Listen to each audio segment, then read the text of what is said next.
Chapter 31. We developed great relationships with our new caregivers. During our weekly visits for doctor's appointments and chemo infusions, we were treated with great care and genuine compassion. The nurses at the infusion center would greet us with warm smiles and hugs, and like most people, they fell in love with Michelle and her endearing personality. And Dr. Taylor quickly proved himself to be an excellent oncologist.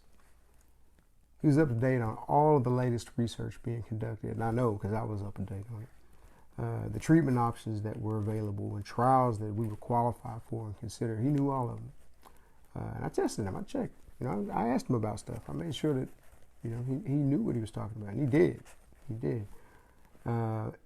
And what I really liked about him too is just his demeanor. He was always more than willing to go over journal articles with me and discuss the technical aspects of his treatment plan. And he never felt threatened or put out or anything like that by it. And it was that willingness to engage in just such frank discussion of his treatment plan and his knowledge and sound logic just gave us tremendous confidence in him and respect for him. And he's also just a really nice guy who genuinely cares about his patients. And things were going really well. And the new chemo regimen was somewhat milder than the last one, which isn't to say it was easy, okay? It still had Michelle out for about 3 days after an infusion. And her hair had started to grow back in the month or so that she'd been off chemo. And it was so cute, little curly hair was coming in, and it started to fall out again after a couple of the weekly infusions of the Taxol. But in general, she had a bit more energy and more appetite than with the first drug combination. And the scans had shown a remarkable shrinkage of her tumors, with the ones in her lungs no longer detectable at all. And we were very hopeful and optimistic until one day in mid-November, Michelle's left arm and hand began to swell. And it was caused by the tumors in the lymph nodes of her armpit. Were causing the fluid that would normally be drained by the lymphatic system to remain in that arm. And that's called lymphedema. And there's very little that can be done about it. Surgical removal of the blockages does not correct it, as the lymph vessels must be severed in order to remove the blockages. So the lymphatic system requires intact vessels in order to drain the lymph fluid. And the vessels are so tiny, they're nearly impossible to reconnect. In the unlikely event that you could find a surgeon willing to remove the tumors and risk spreading the cancer by cutting into it, it would still do nothing to correct the lymphedema.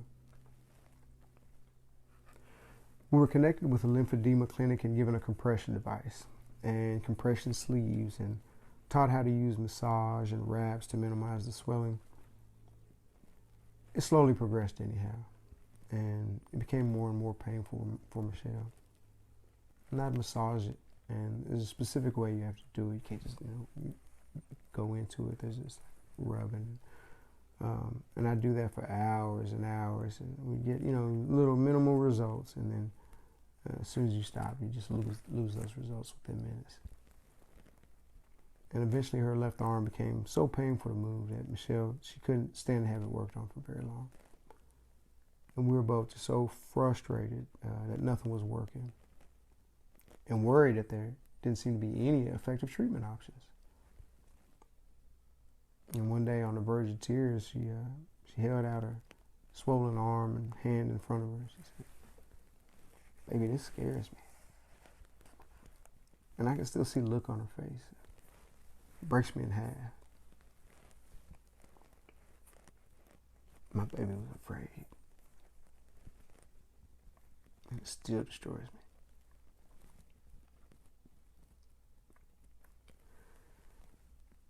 It'll always be painful because this particular monster was different than all the others we'd faced so far. Even with stage 4 cancer of a very aggressive subtype with no targeted treatments and a very grim prognosis. Even with all of that, right? There was always something that we could try to work for someone. even if only in very rare cases, right? There had always been hope. And we'd always been able to make the best plan possible that had an actual chance of success. But there was nothing we could do with the demon we faced this time.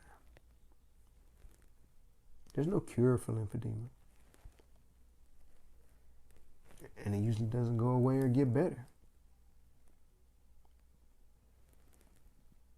All you can do is try to manage it.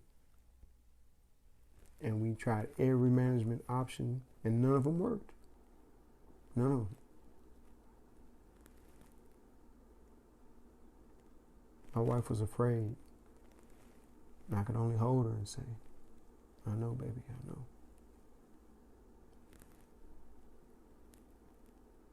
For once, I found I could offer my beloved wife no reassuring words of comfort.